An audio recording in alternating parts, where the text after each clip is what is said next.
নমস্কার বন্ধুরা, সবাই কেমন আছেন? বর্ষায় আশা করি ভালো আছেন। আমিও ভালো আছি। আজকে আপনাদের সঙ্গে একটা নতুন রেসিপি শেয়ার করব, তিলের বড়া।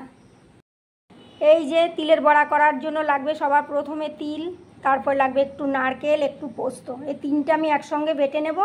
আর লাগবে পেঁয়াজ কুচি, কাঁচা লঙ্কা কুচি আর একটু আটা, এটা ভেজালের জন্য। চলুন তাইলে। এই যে আমার বাটা হয়ে গেছে তিল, নারকেল আর পোস্ত একসঙ্গে। এবার এর মধ্যে আমি পরিমাণ মতো নুন মেশাবো। প্রথমে নুনটা দিয়েই আমি আগে মেখে নেব। নুনটা দিয়ে আমি আগে মেখে নিলাম। এবার দিয়ে দেবো পেঁয়াজ কুচি, একটু দেবো লঙ্কা কুচি। এটা হচ্ছে তিল, নারকেল আর পোস্ত, যেহেতু এটা বড়াটা সহজে বানতে চাইবে না, ওই জন্য এর সঙ্গে আমি একটু ভেজাল মেশাবো, সেটা হচ্ছে আটা। কেউ চাইলে ময়দাও মেশাতে পারে, আমি আটা মেশাবো। এই যে আমার মাখাটা হয়ে গেছে সব কিছু একসঙ্গে। তবে হ্যাঁ, আমি কিন্তু এর মধ্যে কোনো হলুদ ব্যবহার করিনি। বর্ষার দিনে এই বড়াটা গরম গরম ভাতের সঙ্গে বা খিচুড়ির সঙ্গে খেতে খুব ভালো লাগে। এই যে বড়াটা ভাজার জন্য আমি গ্যাসে তাওয়াটা বসিয়ে নিলাম। তাওয়াটা গরম হয়ে গেছে, এবার তেল দিয়ে দিই। আর হ্যাঁ, এই বড়াটা কিন্তু আমি সর্ষের তেলেই করব, সর্ষের তেলেই বেশি ভালো হয়, টেস্ট লাগে। তেলটা বেশি কড়া গরম করব না, দুটো একটা আগে দিয়ে দেখি ভেঙে যাচ্ছে কিনা।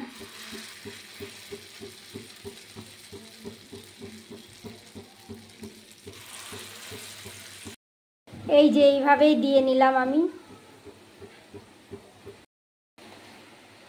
এই দেখো, একটা পাশ প্রায় হয়ে এসছে।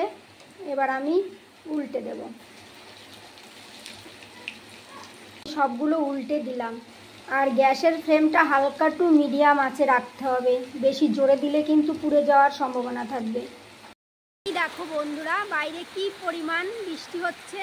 আর এই খাবারটা বা রেসিপিটা গরম গরম ভাতের সঙ্গে বা খিচুড়ির সঙ্গে এই বর্ষায় জাস্ট জমে যায়। কত সুন্দর করে মচমচে করে ভেজে নিয়েছি। এবার আমি তুলে নেব।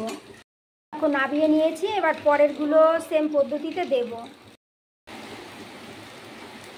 দেখো, পরেরগুলোও আমি সেম পদ্ধতিতে দিয়ে নিয়েছি। এই যে সব বড়া আমার ভাজা হয়ে গেছে। এবার আমি নামিয়ে নেব সব। এই যে সব বড়া এবার গরম গরম সার্ভ করব খিচুড়ি বা ভাতের সঙ্গে। চলে এসছে বর্ষার দিনে এই যে গোবিন্দভোগ চালের খিচুড়ি আর এই যে তিলের বড়া। আর হ্যাঁ বন্ধুরা, এরকম সুন্দর সুন্দর রেসিপি পাওয়ার জন্য আমাকে লাইক, কমেন্ট, শেয়ার ও ফলো করে পাশে থাকবেন। নমস্কার।